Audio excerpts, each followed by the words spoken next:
Hi, my name is Amanda, and I'm here today not to lead a meditation, but to talk about a meditation I had the other day while I was sitting under this beautiful tree in a park.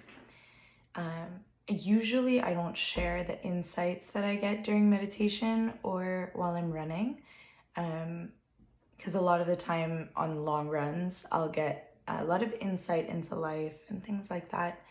And I don't usually share it. I'll usually just write something on Instagram small and hope that it resonates with someone.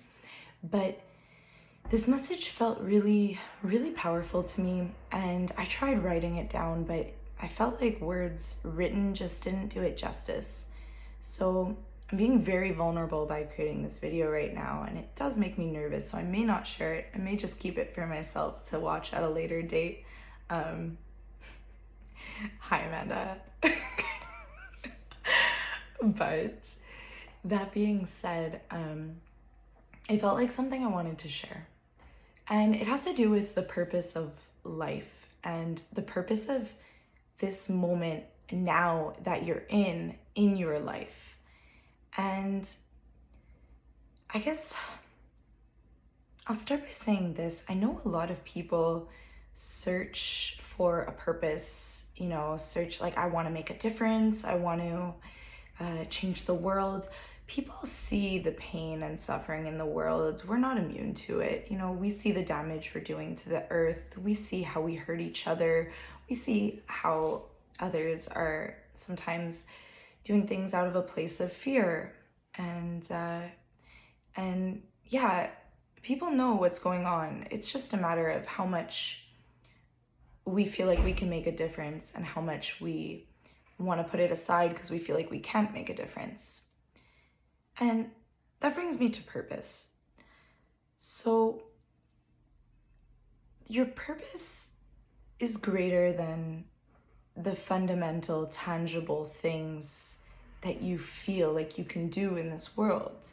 Those are really important, and it's beautiful that you try to make a difference that way, and it is. Keep doing you. Like, for those people out here who are volunteering their time, their effort, helping others, like, you are fulfilling a purpose. That is not my point here.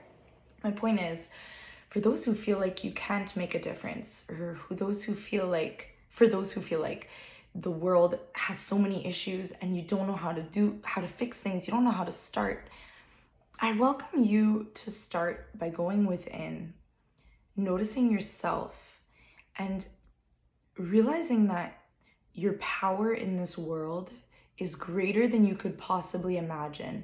And what I'm going to tell you today, it's only a fraction of what I can understand about this world and the way it works based on what I felt through meditation. You can take it one way, you could take it another. You'll have your truth and what matters to you. But this is what I came up with. So we know scientifically that time is not linear, meaning all times are happening at the same time, and the brain is only capable of perceiving time in a linear fashion. So my brain perceives yesterday as happening in the past and tomorrow as happening in the future, whereas in reality, what we've learned through quantum science and physics is that all of these times are happening at the same time. And it's hard to wrap your mind around, so you don't need to. But maybe this is just food for thought for you today. Now, if all times are happening at the same time, that means the version of me that happened yesterday is happening at the same time as the version of me that's happening today. So this means that every single decision I made yesterday or thing I did yesterday would change the outcome of today. So if times are happening at the same time, that means that there has to be different versions of me who made different decisions and did different things. And this is only focusing on my life, right? So yesterday, I'll give you an example. I went for a nice long bike ride. I decided in the morning, I'm gonna go for a long bike. And I went and I experienced a beautiful meditation under the tree. And now because I had that meditation, I'm making this video. But what if yesterday I decided instead that I would stay home and paint or stay home and work on my thesis. Today I wouldn't be creating this video. And tomorrow the people who watch this video or whatever outcome of this video comes wouldn't happen. So with that, that was one decision I made yesterday. Imagine all the decisions you make in one day and how that would affect the next day. And if these times are happening at the same time, that means there are different versions of you living different lives, completely different lives, all at the same time. Now let that sink in a bit. So you're however many years old at this point. You've gotten yourself to a certain place and you've made like almost an infinite amount of different decisions or different like choices in life, not to mention how everyone else and everything else has played its role on you. So just looking at your choices alone, you have different timelines today. But now look at all the people who influenced you. What if they had been different? What if they made a different choice? So there's an infinite amount of possibility for who you could be in this now moment. And you're just here in this speck of time watching me making a video because my life turned out this way and your life turned out that way and you're watching it. But there's an infinite number of versions of you playing out at the same time. And they all look different. Some might be very similar, you know? Like if everything worked out the same way except for one final little decision, like I was too nervous to make a video today and it didn't happen, right? And part of me believes that's what deja vu is, but we'll get into that another time. But yes, so infinite number of possibilities. Now let's go into consciousness. So there are different levels of consciousness that you could experience. And you might know that as, when I'm under the influence of alcohol, I'm thinking differently than when I'm completely sober and exercising and healthy, or, anyone who's done drugs. I haven't personally, but for people who have tried like crazy things like LSD or mushrooms, like, again, I don't know, so I can't relate, but you would probably experience a different kind of thinking pattern than you do in your everyday life.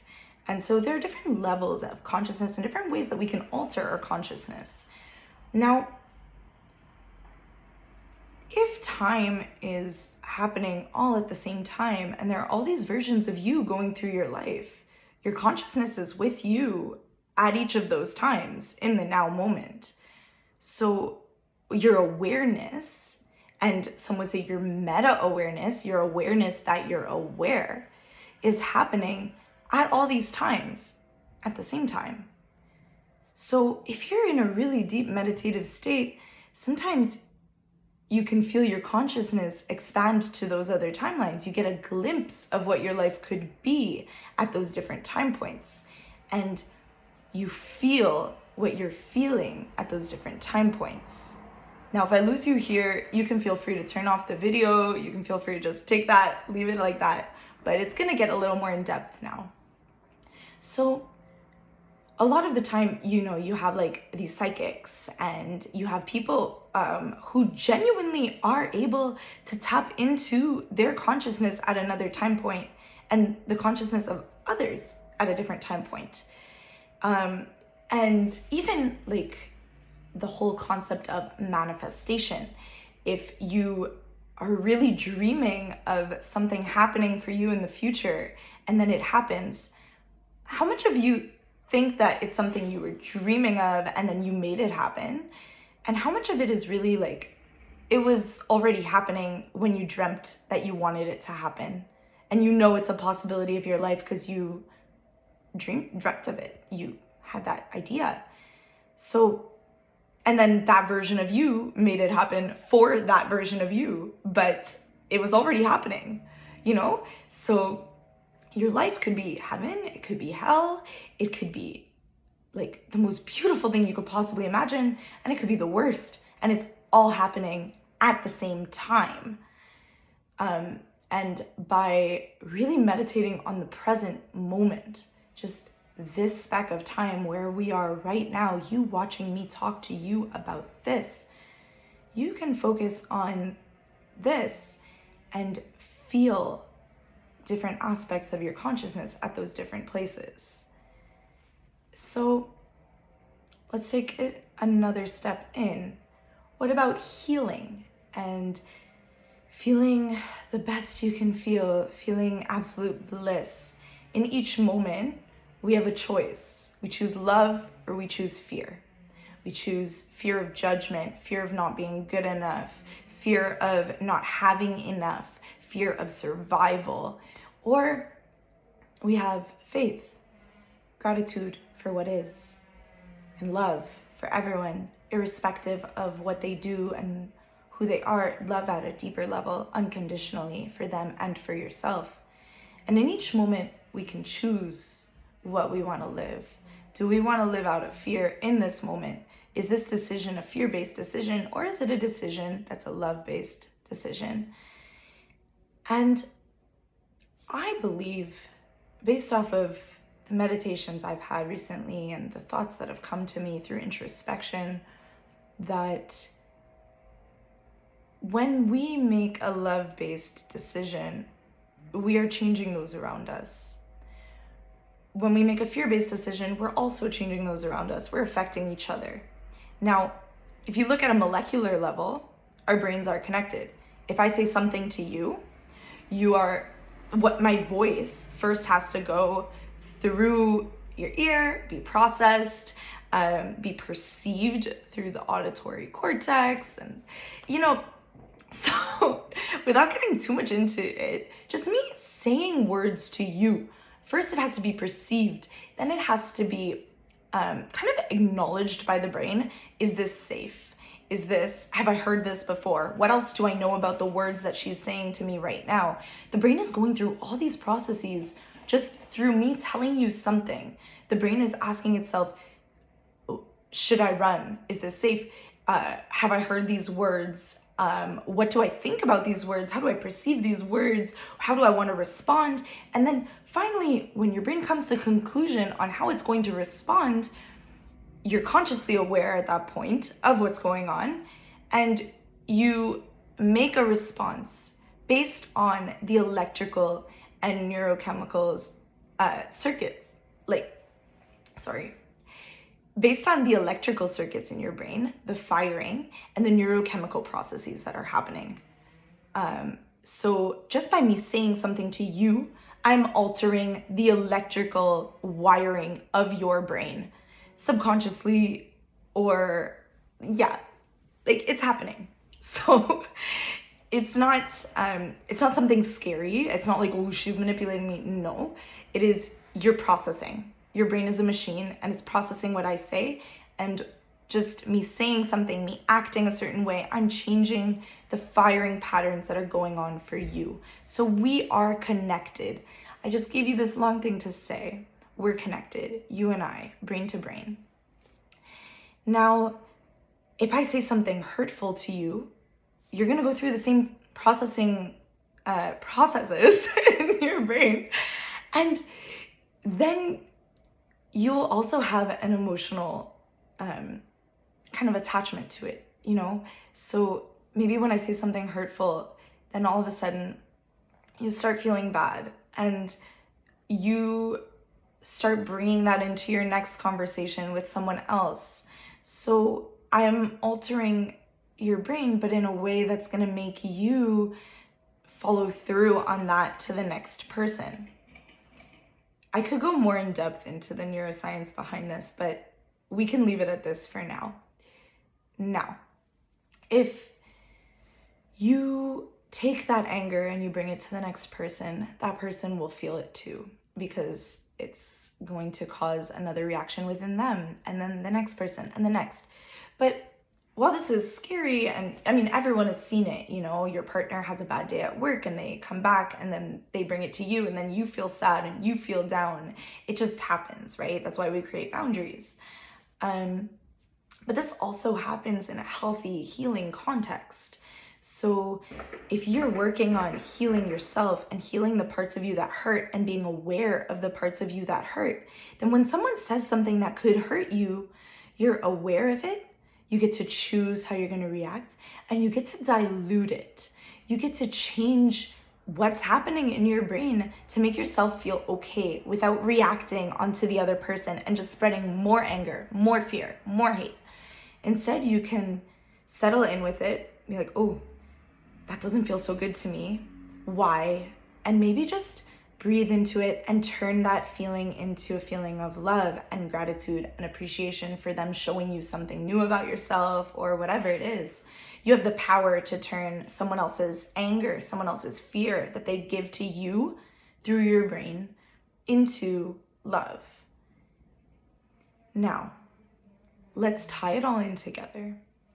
So you're turning whatever pain they show you into love by being aware of your emotions instead of reacting, reflecting inward, and feeling love for yourself and feeling love for whatever emotions come up and being there for yourself. You're turning fear into love.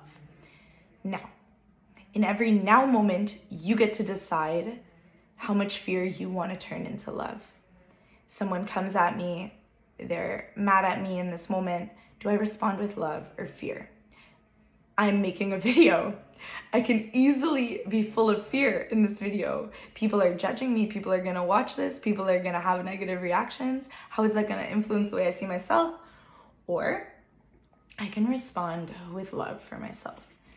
Amanda, whatever people think of you making this video, you know that you're on your own journey and you're perfect the way you are. And it doesn't matter if they don't like it. That's them, not you. And that would be my loving reaction for myself. So in each moment, we can create love. We actually can create love with our thoughts and our feelings and being aware of them. And that's changing our consciousness too. So by creating love in this moment, I'm creating love in every moment, on every timeline that I'm in. And by healing myself and creating these patterns of creating love out of fear, that's affecting my consciousness. That's affecting my awareness, making it greater, making it more intense. And I really believe that consciousness is love. So I'm just expanding the love within me. So in every moment, I can expand the love that I am metaphysically. And that love, that frequency, that vibration that I've created through my thoughts and my actions and my feelings goes with me, Amanda, at every single time point, in every single direction that I have chosen simultaneously. So take that, and now let's go back to all the past. If the past is happening at the same time as the now, then the versions of me that were hurt, that had things to heal from, the people who really broke my heart, the people who told me I wasn't good enough when I was growing up, the people who hurt me, the people who did things out of fear and sadness that made me act out of fear and sadness until I healed myself. I would have nothing to heal from today if in those moments I wasn't feeling fear and sadness and anger. If in those moments I had the same consciousness I have now, I wouldn't need to heal today because I'd be healed then.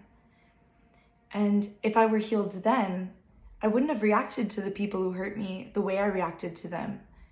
And in doing so, I would spread love towards the people who hurt me.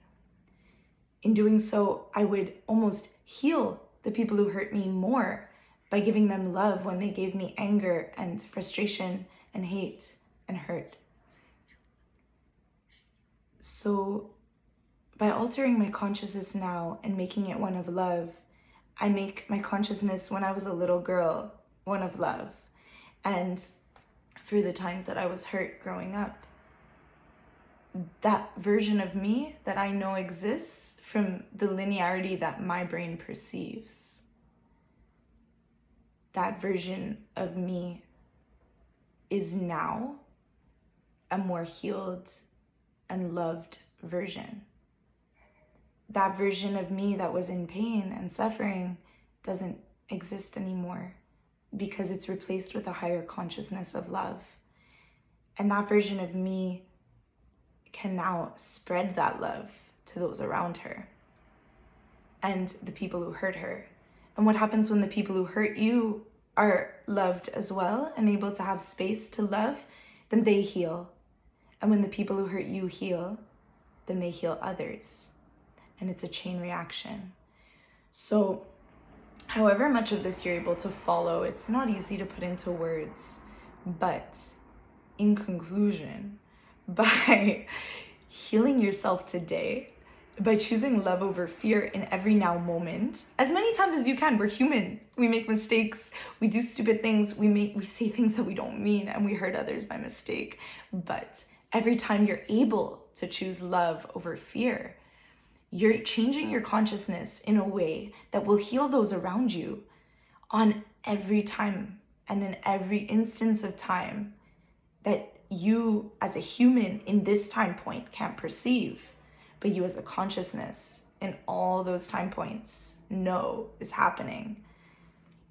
And so maybe the purposes of life is just to heal yourself and then to heal the other versions of yourself, the other biological, electrical beings of human that are going around. Because by healing yourself, you're healing them. You're changing their brain. You're changing the way they're thinking and perceiving, and you're allowing them to, you're not allowing them, you're giving them an added opportunity to heal themselves.